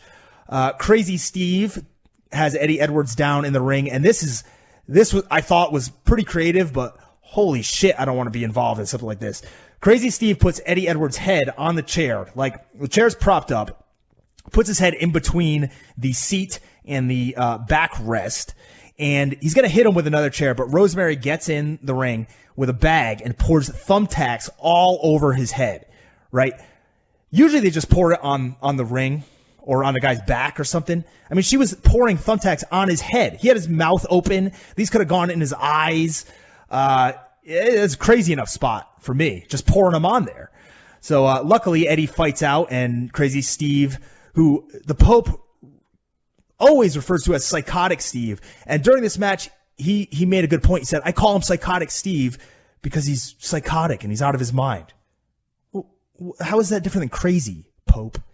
Anyways, Davey grabs Rosemary, and in a pretty cool spot, Rosemary comes in, Davey grabs her and kisses her. And I'm thinking, doesn't everybody know this guy's with Angelina Love? But then he sucked the mist out of her mouth and spit it back into her face. So she essentially snowballed him the mist, which he spit into her face. And then the Wolves hit their finisher, reminiscent of chasing the dragon on top of the chair to Crazy Steve, get the 1, 2, 3. When I saw this spot, I thought, fuck that. And I just say I like this match against all of my better judgment. Yeah, it wasn't too bad. Vinny had told me in advance about the thumbtacks to Eddie Edwards' head spot, and so I was waiting with bated breath. It was so ridiculous. Why couldn't he just pull his head out? Which, by the way, he ended up doing. The question is, why didn't he do it earlier? It's one thing if he was being held and he couldn't, he was trying to struggle or something. Nobody was even holding him. He was just laying with his head on a chair as they poured thumbtacks on his head. That was ridiculous. Yeah, and he had his mouth open too, and I don't know, man. He just wasn't even protecting himself. I thought that was insane. I thought that was crazy. And then when Crazy Steve took this finisher on the chair, he takes a brain buster on top of the damn chair. It would have been better for him to land on the tacks and then land on the edge of the chair like he did. The chair was still up. This was the dumbest, not the dumbest. I mean, it was a crazy spot, but man, how do you convince yourself to take that move? I'm gonna spike you head first, straight down into a chair, and there's thumbtacks everywhere in this ring, Crazy Steve. Go for it. I don't know. Crazy so Steve there you go. May be dead soon, anyways. So backstage, Rockstar Spud and EC3 are talking. EC3 tells Spud that once again he's going to take on these two fellas, Matt Hardy and Tyrus, alone. We come back from commercial, and the Dollhouse is already in the ring when we come back, robbing us of probably what would have been the best part of the match. I will say, I do like Rebel's outfit, or Brian, as you would call her, Rebel. Rebel? Yeah. I've never called her Rebel. I like her hat, and her, I don't know, it reminds me of Sergeant Pepper and his Lonely Heart hold on a second. band. Just stop right now for a second. I am getting breaking news about Raw right now, which cannot possibly be true. It cannot possibly be true. What? They gave away the Vince McMahon Sr. Award at the beginning of the show. All right? Did you have a guess about who would win this award? I just saw. And I have goosebumps. No, you don't, you fucker. I swear to God I do. I've been waiting for this forever. Let's not even spoil it. Everybody's going to know. This is awesome, Brian. I'm looking at the gif of Vince McMahon's face as he comes out. Oh, God. Let's get through this Impact report. Come on. I cannot believe this. Brian, come on. Let's get through this Impact report. I got a bottle of lotion already sitting out by the TV. Come on. Let me retweet this guy here who just wrote, "You did this." Oh, thank God. Oh, if Joey Abs or Heater shows up. Oh, God. Oh, yes. Yes. Tomorrow's going to be the greatest edition of Observer Live ever. Oh, my God. Hopefully he's just there to plug some Chinese pay-per-view. Can we? It's classic. All right, go ahead. That's awesome. Good for them. That's a surprise. That is a surprise. That's the best damn surprise I could. That's better than anything I could have picked. Ever. I couldn't even have thought up something that good. Anyways, okay. So as we continue on, Dollhouse beats up Gail Kim. It's Dollhouse, the Doghouse or whatever versus Gail Kim and Madison Rayne. They beat up Gail Kim. She makes a hot tag. Madison and Marty exchange holds before Madison just sits on her from the north-south position, gets the pin, match is over. Doghouse beats him up again. Velvet Sky makes the save. Velvet then announces next week, Velvet, Madison, and Gail Kim will take on the Dollhouse in a Lethal Lockdown match. So they just make their own matches here. Is there a matchmaker? No, hell no. Everybody makes their own matches. Okay. So backstage, we go to Mahabali Shera. Don't even act like you don't like this. Mahabali Shera with his mustache and Odarg the Great. Don't even tell me this wasn't one of the best things on the show. The mustache and Odarg was pretty good, but Mahabali is so bad in the ring. He is so bad. I am disappointed in myself for even enjoying the Shera Shake at one point. And you know what he looks like? He looks like a happier version of like Saddam Hussein or something. You know, he's got the little curled up mustache. He does have a nice smile, I'll say. But Mahabali Shera is in the back, introduces his mystery partner, which is Odarg the Great, who, as we've said, is Grado with a mask on. Best part about the mask is it has an opening under the chin and in between the neck, so his double chin sticks out like he's a bullfrog. And he cuts a promo that, for once, I could actually understand. He talked in like perfect English instead of his normal Scottish voice, and you know, I thought I thought it was good. He was pretty funny. Now, I do have an English friend here who I was hanging out with on Friday, and I asked him about this it's yourself thing, and he said, yeah, that people really say that over there. So, yeah, yep, okay. I like this. I like Grado and Mahabali Shera. I like them both. I love Grado. I like any comedy character. Grado, Yano. I'm a big Yano fan. Yeah, Yano's pretty good. I think I'm like one of the only guys that really likes him. But I think that Grado, I mentioned this last week. He I don't remember what show I mentioned it on, but it was here. You said that he is. Yeah, he is. What is the word he has a sincerity about it. Sincerity. Yeah. Yeah. Okay. Yeah, because he really is probably happy that he is out there wrestling. This is like the guy's dream, right? I mean, it's easy to believe him. So, back from commercial, Beer Bunny, Eric Young, and Bram are still fighting, and it sets up a match next week for them on Lockdown. So, not bad. Whatever. We go to the next match, which is the semi-main event: Odarg the Great and Mahabali Shera versus Eli Drake and Jesse Goddard. So Odarg comes out, same music as Grado. And Josh points out that Grado didn't even take the time to get a new singlet. Instead, Grado turned his singlet inside out to read Odarg. And it dawned on me, that is not how it works. If you turn a shirt inside out, it doesn't turn backwards. Well, if you I'm trying to think about how this. You're right. Yeah. What the hell would it even look like? I mean, what? So, pretty sure it's not how it works. Anyways, Shera gets beat up by the heels, hits a big sky high, which coincidentally I think you'd have to be to enjoy his wrestling talents, and gives Grado the hot tag. Odarg. Eli cuts off Odarg and tries to unmask him, but in a swerve, Odarg unmasks himself and rolls up Eli so that Eli can stare at Grado's face as he pins him. So I thought it was pretty clever. This Mahabali Shera. He sucks. He's got a great mustache. He's a very likable guy. I've heard he's a real nice guy. He sucks in the ring. It's the nicest thing that I can say about his in-ring work. The sky high doesn't look bad. No. Everybody can do a move. Doesn't mean you can work. Can everybody do a move? Yes, I can teach anybody a move. Okay. Well, all right. I'd like to see you put that to the test. Who? Anyways. Name somebody.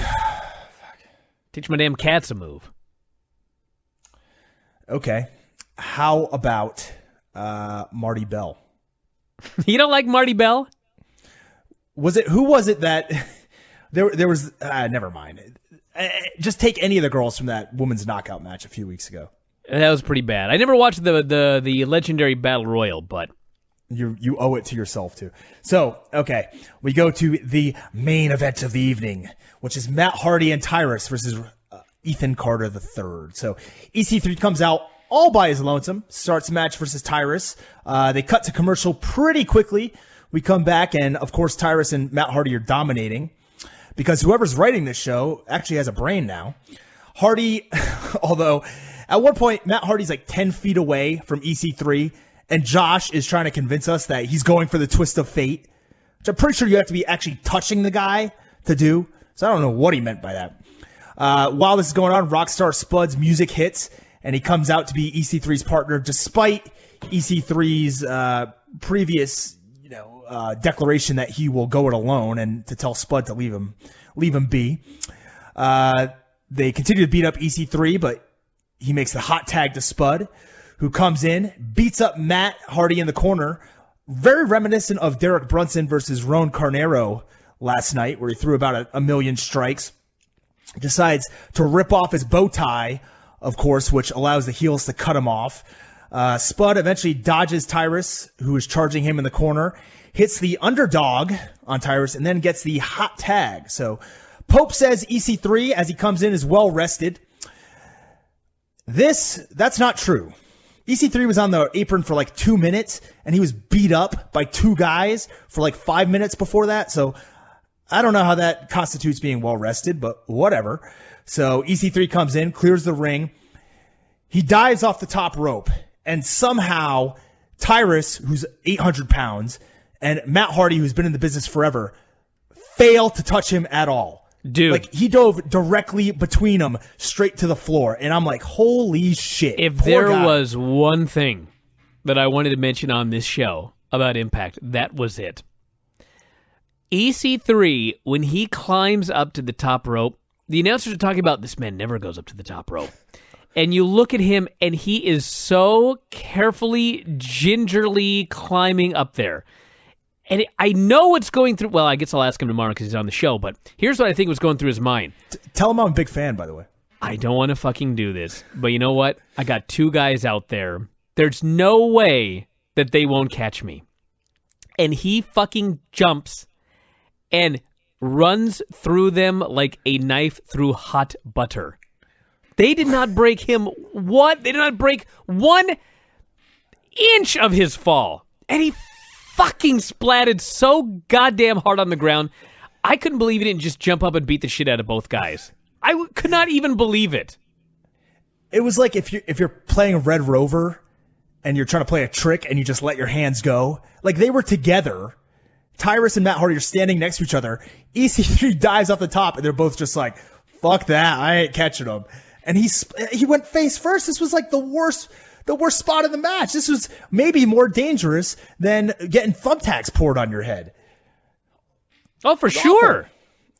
All you have to do when thumbtacks are poured on your head, I don't want anyone to do this to me, but just put your face down. They aren't going to fall in your mouth. The way the angle is, it's fine. But fucking jumping off the top and splatting on the mat?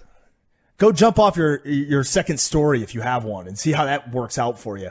That's essentially what he did. I mean, that sucked. Poor guy, man. So eventually, Matt Hardy, I don't know. There's a big schmoz. Spike nails Tyrus with a low blow. Matt Hardy hits a twist of fate on Spud. EC3 hits the 1%er on Matt Hardy. Match is over. He wins it.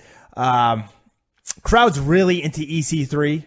I didn't think this match was too great, but that was the end. That was the end. It was a good show. I would say it was a slightly good show. I thought it was the worst out of the last month. Well, I missed most of them. I saw last week and this week, and I thought this one was good. Last week was much better, I thought. Well, hey, Lockdown is tomorrow. A lot of big matches on Lockdown. I had a lineup here in front of me, but I don't know what I did with it. Oh, I can tell you. I got it. Oh, really? I got it. You're cutting me off? Yeah. Yeah. I got it. I want you to tell me what it is. I'll tell you if you're right. I can't even make the hot tag to come in. Let's hear what it is. Okay. Does it have to be in order? Yes, from first to last. Oh, no, it doesn't have to be in fucking order. Okay. So it's going to be Matt Hardy versus EC3. Right. We have a lethal lockdown match with the Doghouse. Cage match, by the way, for EC3. Well, they're all in the cage. You're right. So we have a lethal lockdown match with the Doghouse versus Gail Kim and those two other chicks, which is who is it? Madison Rain and Velvet Gail Sky. Kim, Velvet Sky, and Madison Rain against Bryan. the Dollhouse in a 6 lethal lockdown match. Yeah. I think it's the Wolves versus the Decay in another match. I don't know. Yeah. I don't know what's on there. Beer Money versus Eric Young and Bram. Correct.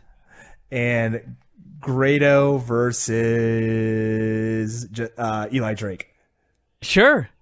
Yeah. With Jesse Goddard's laughing in the background, probably. Yes. And my guess is that's it. I think that is it. Well...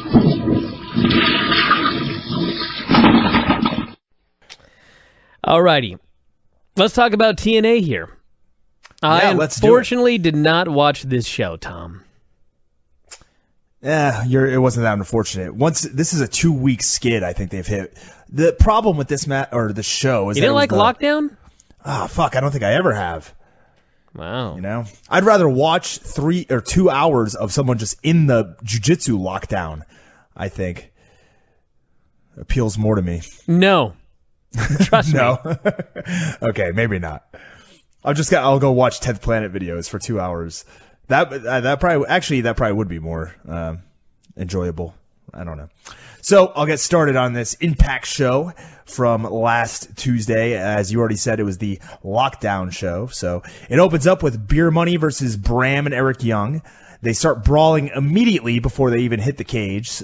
During this time outside, Bram hits what I would say confidently was the world's worst implant DDT on the outside on the floor to James Storm.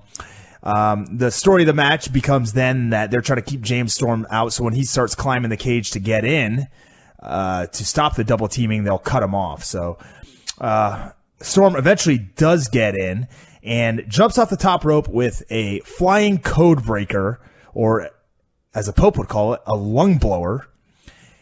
This move just blows my mind. Why would you jump off the top rope to take a flat back bump and hopefully catch the guy's head and pull it down into your knee? I would not. Well, hell no. Doesn't make sense to me. There's a lot of stuff in these matches that didn't make sense to me, but at least some more double teams. Eventually, Storm hits a top rope Hurricane Rana, which was, I don't know, I wouldn't have thought he could even do that 3 months ago or last time he was in TNA when he was bulked up. And then that's followed by a top rope splash from Bobby Roode. Eventually, Eric Young counters the DWI with a belly-to-belly. Storm hits a last call super kick. Bram hits another kick, and that was a beauty shot is what he hit. So that leads to the double down. Eventually, they all get up. They start battling. Beer Money hits their taunt, which I think is a setup for their finisher. I think it's a very vicious taunt they have.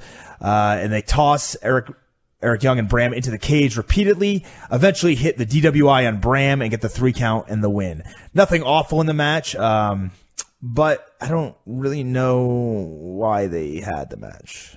In a steel cage. Yeah. Cool. They didn't really use... Yeah. I mean, I guess it played into the beginning of the story where they kept James Storm on the outside, so at least that kind of made sense, but not the best match, not the worst match. It was just a match. We cut backstage to a segment where Madison Rayne was attacked, and she's calling for Gail Kim.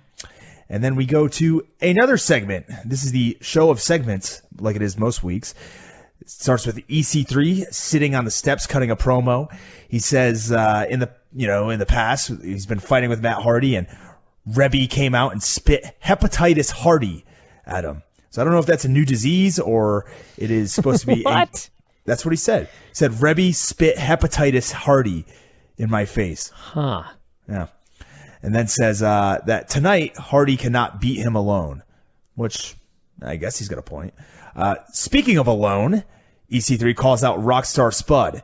Says Spud has the most heart of any person he's ever met. Lion, tiger, or gazelle. And I'm thinking, what the fuck? None of those are people. A lion is not a person, a tiger's not a person, and a gazelle. Oh, man. Tom has dropped off the face of the earth. Stand by, everybody. Tom is back, and I don't know who is to blame, but continue on. Lion, tiger, gazelle. Yeah. So I don't know what EC3 was talking about there. Spud comes out, he's already out there. He says, no one tells him what to do, not Matt Hardy, no one, because he's Rockstar Spud.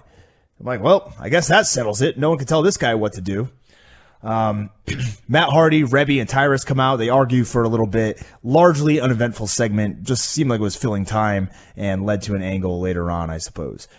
So then we go to a creepy backstage promo with the guy in all white, who I was alerted, and they do talk about it later on, but it's Jimmy Havoc from the UK.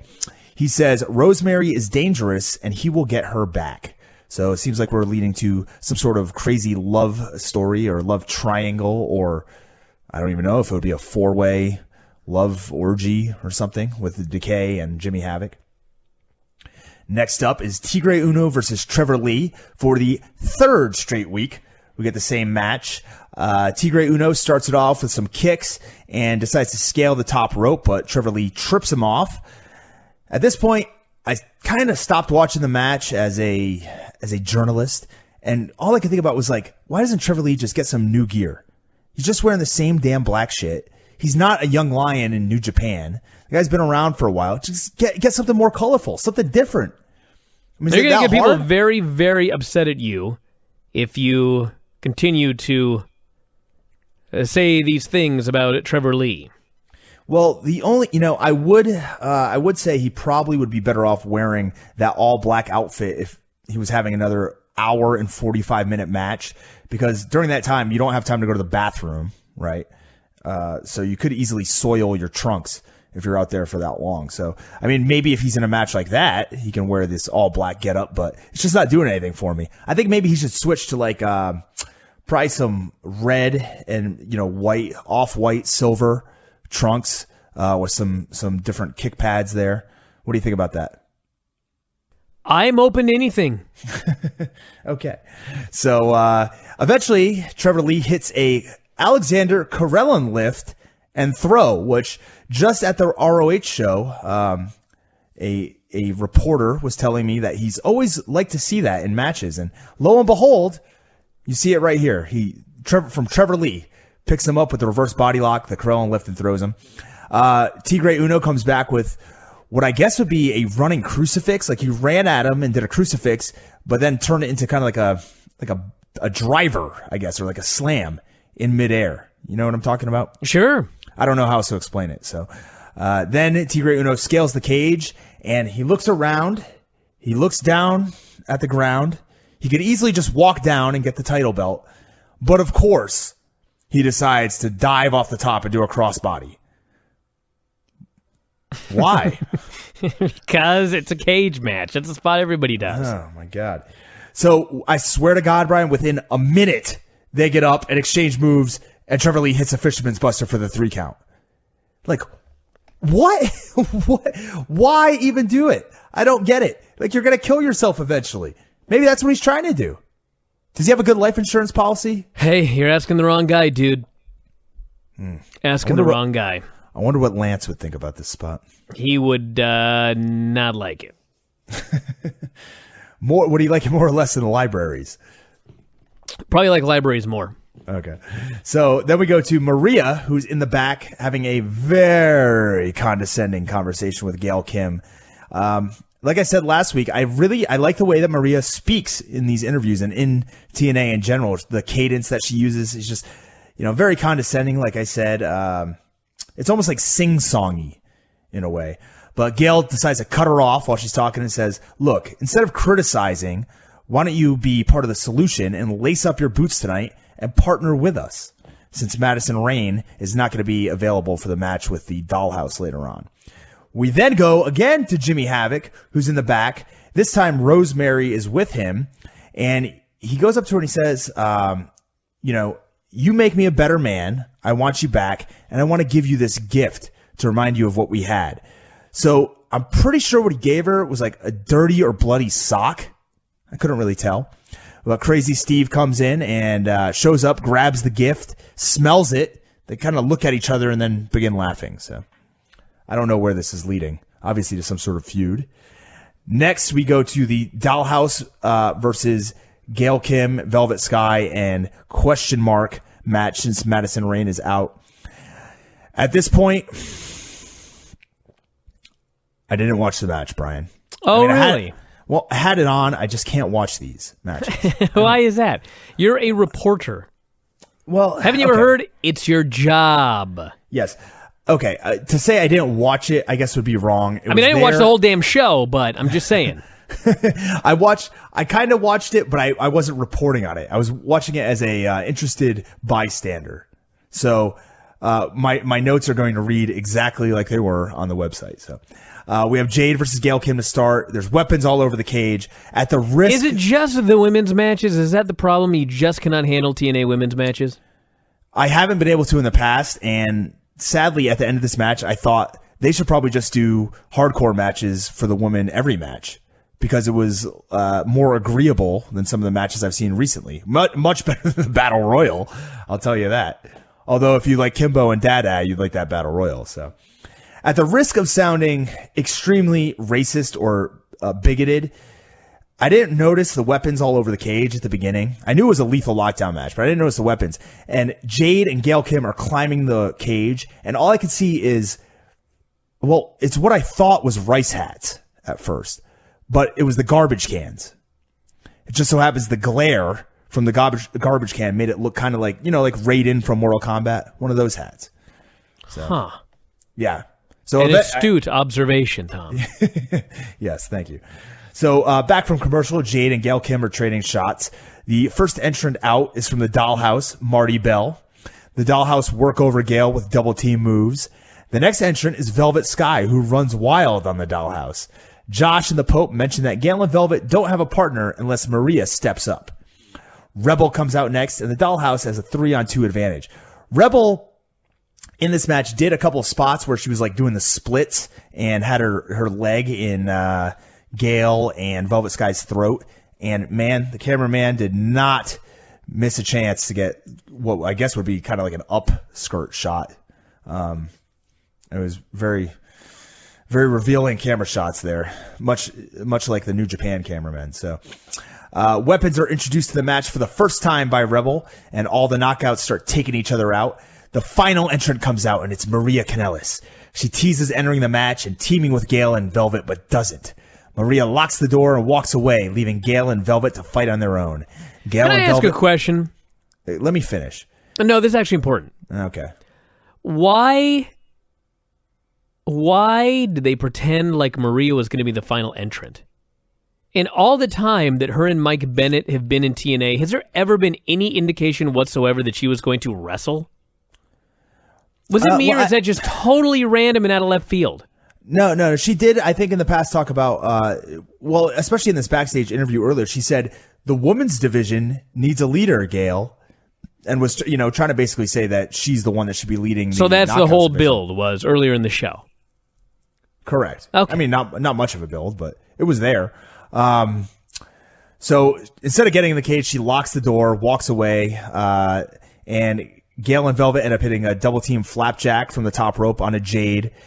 Gail hits the eat defeat on Rebel, but Jade breaks up the pin and then hits the package pile driver on Gail onto a steel chair and pins her 1, 2, 3. So I suppose that Jade must be the new leader, de facto leader of the Dollhouse, and we'll be getting the next shot at Gail Kim in this severely deteriorated Knockouts division at this time. I hope she gets a plaque for that, or at least some sort of certificate. They should bring in They should bring back Lady Tapa and also Gabby Garcia. That's what I think. So, okay, so then we go. Kurt Angle wishes EC3 luck tonight. They're backstage. Wishes them luck in the main event, followed by another bizarre Decay commercial that shows them. I think they were having seizures, and then Rosemary just spit red mist into the camera, and we went to more commercials. Next, we come back. Kurt Angle is out in the ring and says one of his best memories is winning the title last year here at Wembley Arena versus Bobby Lashley. Lashley proceeds to come out in his ATT jersey, which I assume this was taped before the Bellator show, because I'm not sure if I'd be wearing that shirt after watching Kimbo fight, but whatever.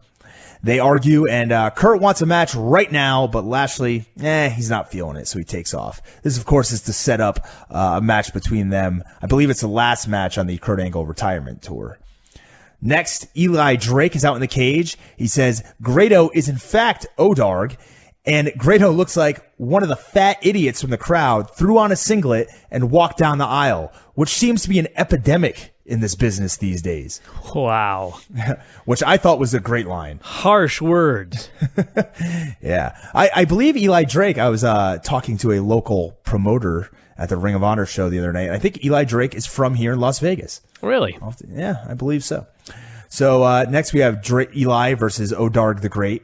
Odarg comes out, and I think this is the best match on the show, by the way, actually. So Odarg comes out, tries to scale the cage, and can't reach it from the top rope while he has Eli Drake down.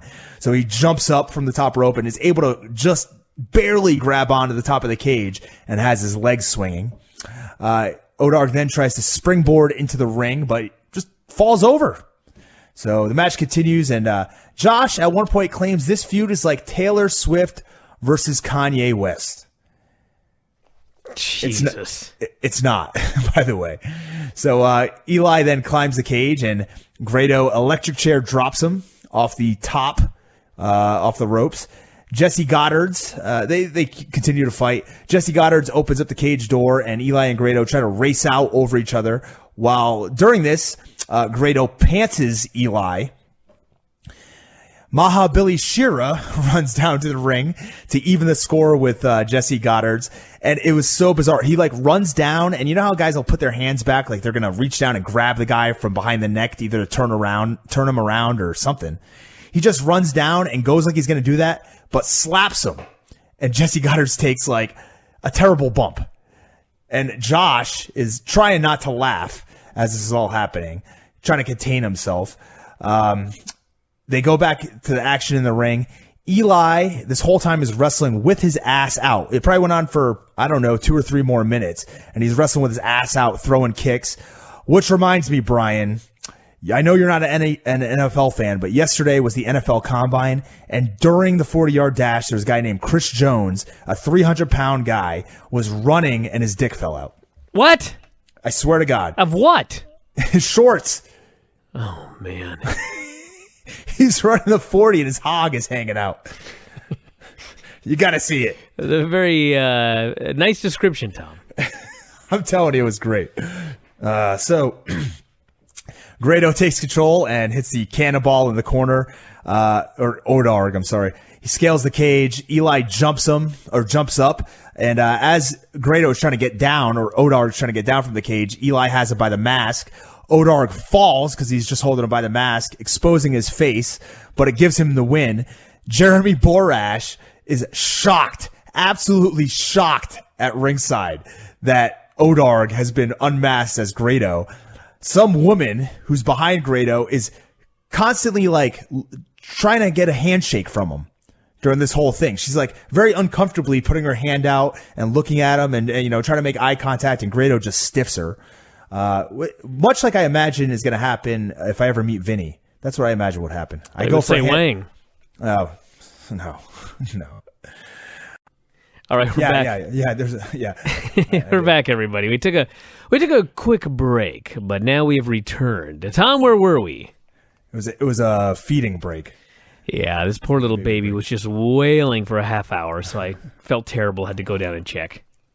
Yeah, mine was. There's wailing like 8 for the first people 20 here, minutes. and nobody can get the baby to calm down. Well, yeah. What are they gonna do? What are you gonna talk her down? I don't know. Stop her crying. So it's her first anyway, full day on the earth. It's traumatizing. It is. I guarantee it is. So I think we left off with some woman wanting a handshake from Grado. Grado doesn't give her the handshake, but he does pull up his singlet straps to cover his tits, and then covers his face with a towel and runs off. So this was the best thing on the show to this point. I think it was still the best thing when it was over. So next we go to the 13th Decay segment of the show, where the Decay attacks Jimmy Havoc backstage after Havoc was saying that Rosemary is his muse, he's hardcore, he's crazy, and that with Rosemary, he can be great. And before they leave, they drop the gift that he had given her earlier, which indeed was not a bloody sock, but it was a Hannibal Lecter style mask that Jimmy Havoc had given her. Usually when I'm in love with somebody, that's the first thing I think of giving them as a gift. A Hannibal Lecter mask. Whatever floats your boat. Yeah. Or her boat. Maybe he took her out for a nice Chianti and some fava beans. Anyways. Then Billy Corben is backstage wearing... God, I think he was kind of dressed like a New Age Where's Waldo. He had one of those... Christmas hats on with the ball on top.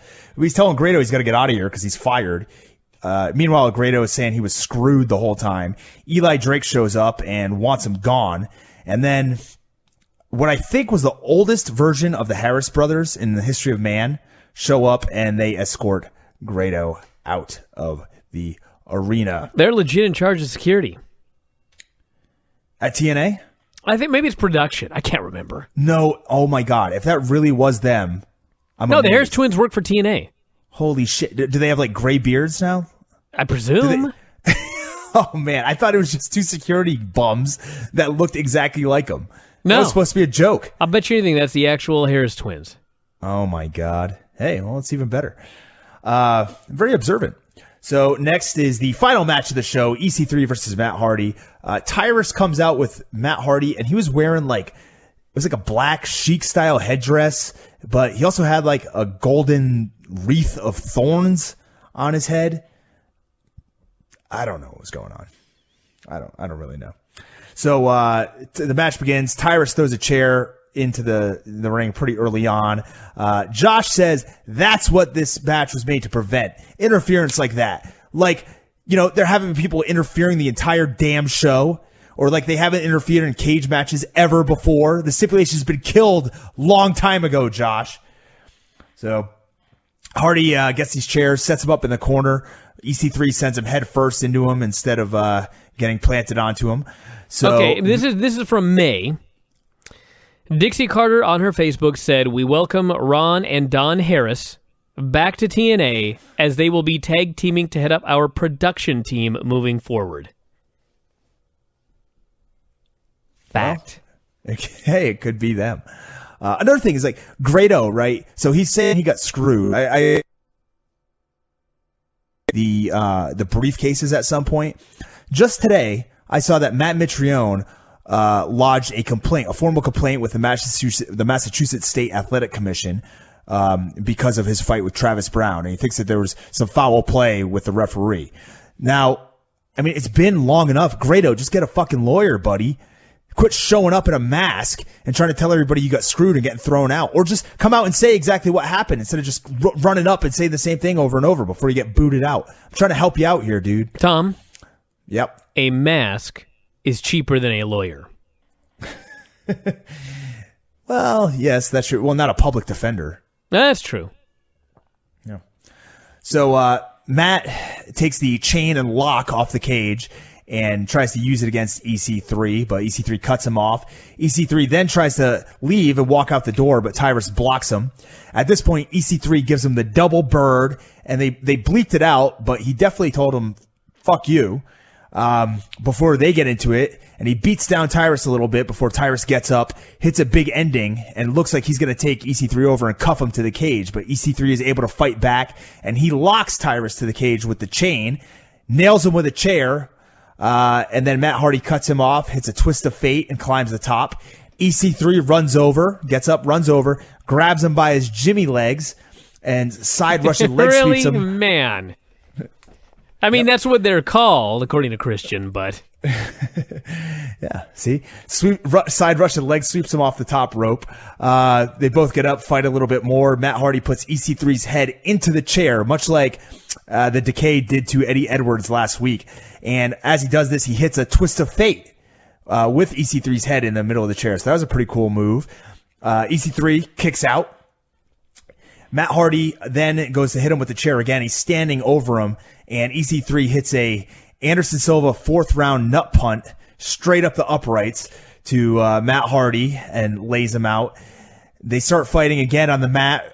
During this time, Reby strolls down the ramp with the diaper bag, whips the hammer out, but here comes Spud to save the day, and he intercepts her like his name is Malcolm Butler.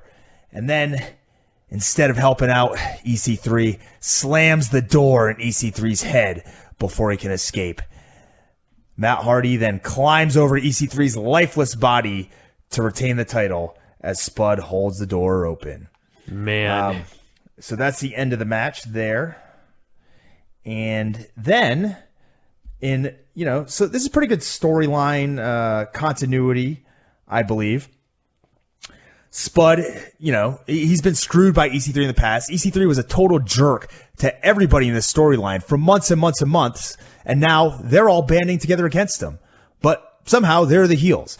So Spud hits EC3 in the back of the head with a chair shot as EC3's face down on the steps. And Matt Hardy's screaming, "Kill the cancer." So clearly he didn't listen to the show last week where we did, in fact, find out Matt Hardy's EC3 is not a cancer. He has a different astrological sign. And that was the end of the show. Well, sorry I missed it, but I'll watch again next week. What in the hell is going on today? Did you hear that noise?